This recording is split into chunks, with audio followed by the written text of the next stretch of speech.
Well, thank you for clicking on this video. So I just got home from checking out Morbius, the newest Sony Marvel movie. And, yeah. So I'm going to start off right away by saying, this is a spoiler video. If you don't want to know what happens in Morbius in great detail, please turn this video off. Go watch Morbius and then come back and hear my thoughts. If you don't care about seeing Morbius, then please watch this video and I'm going to tell you what happens. Alright. So I'm just going to overview right away, right off the bat, just in case there's still people considering, should I turn it off? Should I keep watching? Should I turn it off? Should I keep watching? I'm going to be coughing through this video too, by the way. It isn't spectacular. There's nothing great about this movie. The one good idea I thought it did, it then immediately went, nope, screw you, and undid it. So I'll get to that. It was. Is it the worst superhero movie I've ever seen? No. Is it below average? Yes. I don't know what I'd compare it to. I think this movie suffers from spending too much time in post-production. Like, it was supposed to come out, COVID hit, and it got postponed. And then it was supposed to come out, and then it got pushed back again. It was supposed to come out, got pushed back again. And it might have even gotten pushed back one more time. And I think every time they pushed it back, they've retweaked it and they've reworked it. Until what you have, it seems like good intentions. Overall, if you asked me halfway through this movie if I wouldn't have minded seeing the Morbius character, maybe not in another film of his own, but like as a supporting character in somebody else's movie, I would have said yeah. But the end of this movie is so... I don't know. I'll get there. I promise. I'll get there. I'll just sit with me. My brain is still putting it all together and trying to make sense of it. So, right off the bat, we see bad storytelling as Michael Morbius goes to Costa Rica to collect bats. These are vampire bats that he wants to use for an experiment, which is fine. It's in the trailers. It's the start of the trailers. So now it's the start of the movie. The movie then flashes back 25 years to young Michael, who's living in a hospital, basically, or I guess it's a high care facility because of his disease. Which, by the way, they never give the disease a name. They never say it. I'm sure they say it in the Morbius comics, but I have not read Morbius comics. I know him from, him being in other people's comics, video games, Spider-Man from the 90s. That's how I know Morbius. I don't think they ever say his disease. I've never read anything that says what his disease is. And they don't say it in this movie. It's a disease. It requires you to have 3 transfusions a day, and you have very poor use of your legs. These are the symptoms that I saw. Also, weird veiny bodies are the symptoms. And you're not supposed to live long. Though he lives long, and so does his best friend, who is showing up. This is the first meeting of Morbius and his friend Lucien, who everyone calls Milo, because Morbius calls him Milo, because all of his former bedmates, like the bed next to his, or the dialysis machine next to his, the first one was named Milo, so he calls everyone after that Milo, and for some reason everyone calls this guy Milo for the rest of the movie. I was wondering if they changed the name and then realized, crap, we've got stuff where they call him Milo. So they had to work in this cockamamie scheme to call him Milo. Anyways, Milo moves in. They have a friendship. It's cool. Morbius is really smart. And his doctor decides to send him to a New York school for the gifted.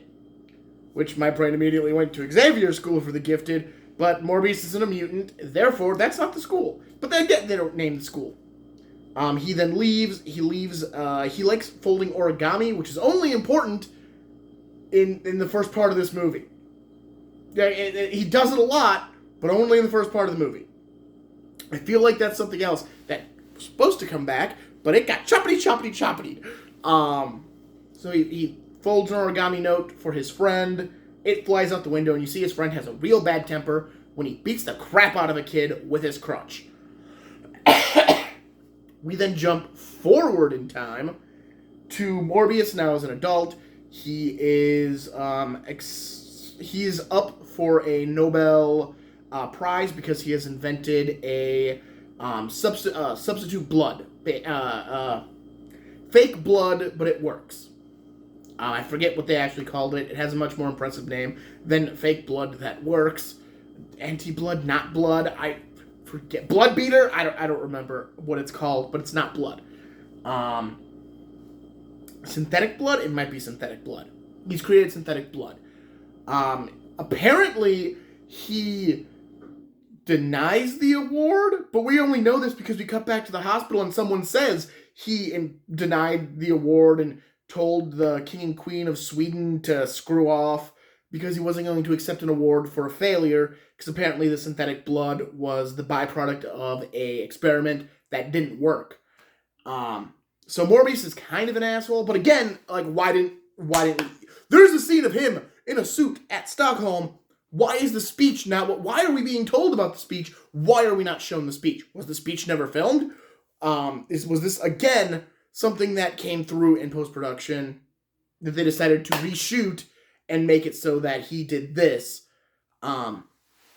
versus that? You then find out the Costa Ricans thing has happened already, apparently. I don't know if it happened before he went to Sweden, after he went to Sweden. I don't know, but the bats are not in his lab. They've shown up. I'm not sure. We flashed back, we then went forward, and we were never told that we were back, in the present, just that we had moved forward. It's one of the things I think this movie does very poorly is establish the characters. It gives you something, but no more than what I just said. There is no more establishment other than that, and now we're off to the races for the rest of this movie. Morbius has an assistant, another doctor, who's also his love interest. She is the love interest. He is trying to figure out how to take the vampire bat, something that they create, and be able to turn it into something that can help his body create an enzyme. It works on a rat. So, he also puts a kid that's suffering the same disease as him into a into a coma, a drug-induced coma, which is never touched upon again. Never again. He just puts this little girl into a drug-induced coma, and we never hear of it again. It happens a lot in this movie. It's also missing shots. Like, it is actually missing shots. To help understand what is going on. It is missing shots, and I'll get to some of those that I feel should have been there, but where there's at least two that should have been there, aren't. So apparently Milo, his best friend, is now is rich. I don't know if he was rich at the beginning or if he got rich over the years. He is just rich, and he's funding Morbius's experiments. And Morbius asks him for money to continue this experiment, even though it's highly illegal. And so he gets a boat filled with mercenaries, who are also apparently the crew. They do the injection. Morbius turns into the vampire, and he kills all of the mercenaries who walk around with their... Like, one of them shows up in the lab. This is before Morbius is a vampire, with his gun. Why do you have your gun? What do you think is happening that you needed that gun right then? I think they show off Morbius way too early. Like, his full, look as the full vampire shows it off way too early. He murders everyone, and with very little blood. Like, there should have been more blood. I don't care. Like, PG-13. He's slashing people's throats. there should have been a splatter. Unless you're saying he's moving so fast, he's drinking the blood as it splatters out. Morbius then, he comes to his senses, sees that the doctor, his love interest, has been knocked out, but not eaten.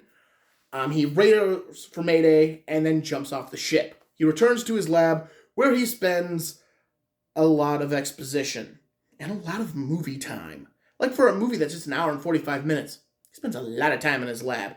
He's figuring out what happens if the synthetic blood will hold him. Apparently it doesn't, which again makes no sense because I know that much about Morbius that he sustains himself on synthetic blood. But the synthetic blood is working less and less, and he needs the red because synthetic blood is blue, but he'll end up needing the red one day.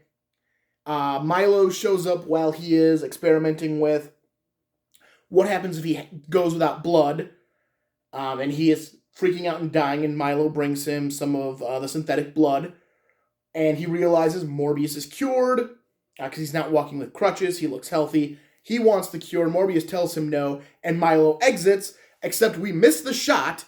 Morbius returned from the boat with 2 vials of his serum, and you see him put him in a thing, and we never see the thing with only 1 vial, showing that Milo took one.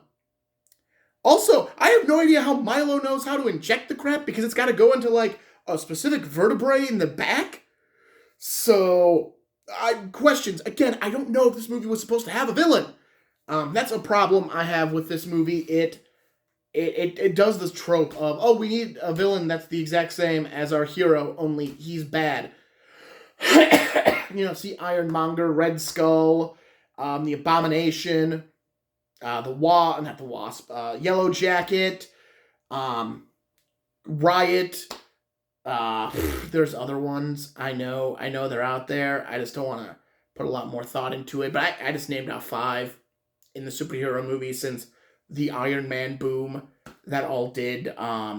We need to fight the evil version of ourself to make our first movie happen.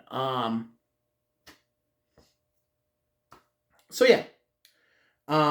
That happens. That's what it is. Milo becomes a vampire, kills a nurse in his hospital because, I don't know, or he came back and injected himself. The movie does not make it clear. He kicks Milo out. He apparently goes and sits in coma patient's room, which is the last we'll see of the coma patient. And I guess Milo either took a vial or he came back and got a vial. He kills a nurse in Morbius's hospital. So Morbius has to flee because he thinks he did it. It's the weirdest light situation ever in a hospital. Like, one light, you're walking and a light turns on, and then you walk a little more, and that light turns off. And there's like a 5-second delay before the next light turns on. That seems weird. You should always have light if you're walking down a hallway. Especially in a medical facility. Anyways, the cops show up, and Morbius is arrested. After a thing, he gets arrested. He goes to prison. He talks to the cops. They already know he's a vampire. They know he's drinking blood. They seem unimportant. The cops are unimportant. Milo shows up and leaves Morbius some blood to sustain him, and then leaves. But Morbius sees Milo left his cane, and we get a usual suspects moment where Milo is walking. Like, he's walking a little weird as he's leaving, and then he's walking a little better, and he's strutting his stuff. Yeah. You can tell by the way I use my walk, I'm a ladies' man. No time to talk. Yeah, Morbius drinks the blood and bursts out of the jail cell to escape. Him and Milo have a fight. Because you can't drink the red, but I will not live off the blue. We are friends. They have a fight. Morbius flees using wind to fly. It's in the trailers. He's in the orange. One of the few things from the trailers that's actually in the movie. From there, he reconnects with love interest, and he sees some counterfeiters, and he hears them say, "We have to get back to the lab." And he goes, "Well, I'm a doctor. I need a lab." So he follows them back to their lab. where they're counterfeiting money and not doing sciencey things, but apparently they have sciencey equipment. I don't know. He has to attack one of them, and this is where the, who are you? I'm Venom. Except it doesn't have the weird, no, I'm Dr. Michael Morbius, nice to meet you. That's not there. It's just the I'm Venom. And then he lets the guy go. He also uses the term stinky pinky because he's breaking the bones of the dude's hand. Congestion sucks. He's breaking the bones of the dude's hand, and he said, and here's the stinky pinky. I'm like, what? What? You're a doctor. You are a doctor. Why are you saying stinky pinky? These words should not be... You're a doctor. You have a medical degree. You went through so much school. Why are you saying stinky pinky? And then he tells the dude, just take some aspirin, and it'll be... All the bones he broke will heal in, like, 6 to 8 weeks. And now he has a lab. And his love interest shows up with some equipment after having a run-in with Milo, which is a scene. And the cops break into her apartment, which is a scene. The cops... She has a cat? That's apparently... That's how they know she had to have fled, is because she has a litter box in her apartment, and the dude shakes the litter box, and the cat doesn't come running. I want everyone to experiment with this. If you have a cat and you're watching this video, go and shake their litter box and see if the cat comes running. I feel like if it was a food dish, maybe. Not a litter box. Love interest is now with her cat and at Dr. Morbius's new lab. They finally kiss. He creates a serum that's deadly to bats and humans. So he says it's deadly to bats and to humans. That's fine. Does it have to be deadly to both? Could it just be deadly to one and still kill? And he has 2 doses of it. This is not important. I cannot say. He has 2 doses of it. It is not important. The plan is he'll kill himself, and then he'll kill Milo, and then he'll kill himself. So he has 2 doses of it. Not important.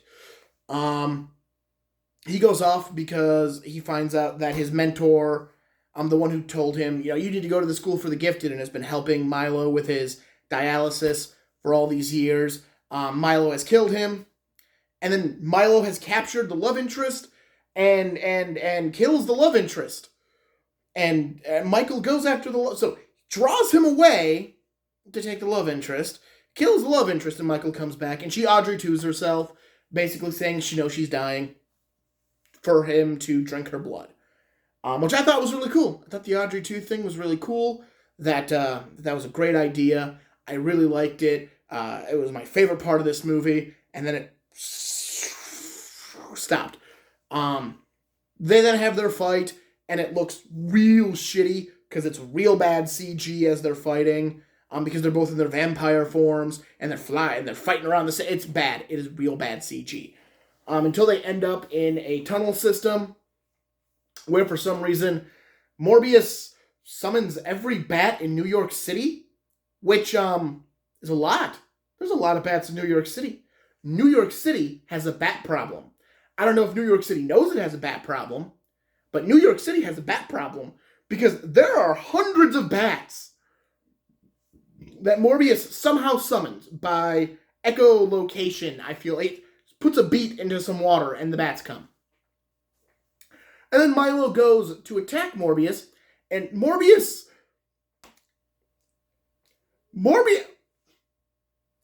I thought of this joke in the theater, and now I can't bring myself to say it.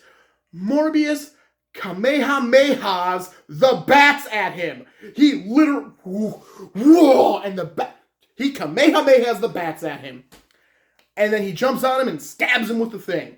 And I felt like he had to press a button because the dude's trying to, talk him out of it. But apparently he didn't. Apparently he just injected it right away. Again. But you don't see anything happen to the other dose. I was watching this movie. I was intent watching it. I never saw the second dose break. But Morbius doesn't kill himself. His love interest is dead. His mentor is dead. His best friend is dead. Nothing breaks. The other vial of poison doesn't break. But yet he doesn't kill himself. the cops then show up and start looking down the hole, and Morbius rallies the bats and flies out of the hole with the bats, and we get the close up of him flying away with the bats and credits. It is not. Oh, I missed. I'm sorry. Audrey 2 doesn't pay off because the woman his love interest who he bit, her eyes open and go red, even though many people have now been eaten by Morbius and Milo, and none of them come back to life. So maybe he didn't take all of her blood. I don't know why this thing is now transferable. Is it transferable in the comics? I have no idea. I don't know if it works like that. For some reason, she'll be back as a vampire in a future movie, which they're not going to make. They're not making a sequel to this. We then have the 2 post-credit scenes, so the ending already made me go, how is this an ending? This isn't an ending. This is BS. What the? He's flying away. Ha ha ha. Now, I'm going to point out, before I get into the post-credit scenes, there are 2 of them, and they both go together. At no point has Michael Morbius, outside of when he first turns into a vampire, has he done anything villainous in this movie. He's very clearly a hero, and he fights the villain that's murdering people. Never does anything villainous. Not one damn thing. So our first post-credit scene is we see the big purpley opening from Spider-Man No Way Home. And we're in a jail cell, and all of a sudden, Michael Keaton shows up. He poofs into the jail cell. Because apparently that's how Doctor Strange's spell worked, is it jettisoned him from the Marvel Cinematic Universe to Sonyverse. Apparently it was an empty cell. I'm not 100% sure. I believe it was an empty cell in any original concepts, because he pats himself and he's looking in a mirror like he doesn't recognize the face that he now has. I almost feel like there was somebody else who was supposed to be Adrian Toomes, and then he was supposed to turn into Michael Keaton because of the No Way Home stuff, but they didn't go that route. It then goes to a news report saying that he just appeared in his jail cell, and because he just appeared in the jail cell, he's clearly going to get released because they have no record of Adrian Toomes, and it's him being taken out to a car. So the moment of him saying, we should stay in touch, Doc, never happens. I'm pretty sure that scene would have taken place as Morbius was being brought into the police station. Toomes should have been brought out of the police station, and their paths should have crossed, and then this dialogue would have made sense from the trailer. But that's not what happens. He's just put in a car and driven off, and we get more credits. Then we arrive at the second post-credit scene. Thankfully, the last scene of this movie. As Morbius is driving through a desert, he arrives at his location and waits. As the Vulture shows up, he's rebuilt his flight suit, he's full Vulture, and it's Michael Keaton's voice telling him he doesn't know why he's there, but he's pretty sure Spider-Man has something to do with it, so we've now officially canonized Spider-Man being in this universe. Which Spider-Man? They did not make clear, but a Spider-Man nonetheless. That Venom had no knowledge of Spider-Man. Because remember, he doesn't know who he is at the end of Venom when he gets transferred into the cinematic universe. But there is a Spider-Man in that Sonyverse, but they say Venom's there, therefore there has to be, he should have known. Anyways, Adrian Toomes says that maybe guys like him and Morbius should stick together and hang and find other guys like them. Basically, they're setting up a Spider-Man 3, probably for Andrew Garfield, with the Sinister Six, including Michael Keaton's Vulture, Morbius, probably Venom, and I don't know what other villains. I don't know. Maybe Paul Giamatti's Rhino. Who the hell knows at this point? And that's how the movie ends. Again, Morbius has done nothing in this movie villainous since the opening bloodbath, but yet he's going to side with Adrian Toomes. It makes no sense. None whatsoever. So I think I kind of just ranted my way through this movie. Again, overall, it's not the worst thing I've ever seen. It's far from the best. I think, again, I feel like they just changed it too many times. I think they looked and went, well, as long as we've got all this time, let's try to fix it. And they tried to fix it. And then they went, no, let's try this. But every time they tried to fix it, things got lost within the plotting. Which is why I was like, oh, this is the last we see of this girl. He puts into a, medically induced coma. The origami thing disappears. The vials of death, he has 2 of them. Only one of them gets used. His girlfriend sacrifices herself, comes back as a vampire. I feel like some of these were supposed to be taken care of in the movie. I wouldn't be surprised if there wasn't a version of this movie where the Milo character isn't part of it at all, and that it's just Morbius doing everything. And that, because honestly, the trailers made this look way more like it should have been almost is he? Like, you're supposed to maybe see like the monster in the shadows on the ship, and the ship turns up, with the dead bodies, and Morbius is gone, but then you see him again, and then it's him struggling with, am I going to kill people or am I not? And he didn't need a villain. Then they decided they needed a villain. Like, that's what I feel like happened with this movie. So yeah, I don't recommend seeing it in theaters. I did it, so you don't have to. It isn't, there are better things to go see. But yeah, Morbius is a movie. Is it the worst thing I've seen this year? No. Hotel Transylvania 4, that set a high bar for bad. Like, that is a high bar that thing's set. Deep Water, that set a high bar for live action bad. So, Morbius doesn't beat either of those. It's not high on the list, though, either. Plenty of better things. So yeah, like, comment, subscribe. I hope you enjoyed my half an hour talk of Morbius. Hopefully I spoiled it for you, because I literally hit every plot point. Enjoy yourselves this weekend. Go do great things. And I will talk at you later. Have a good one.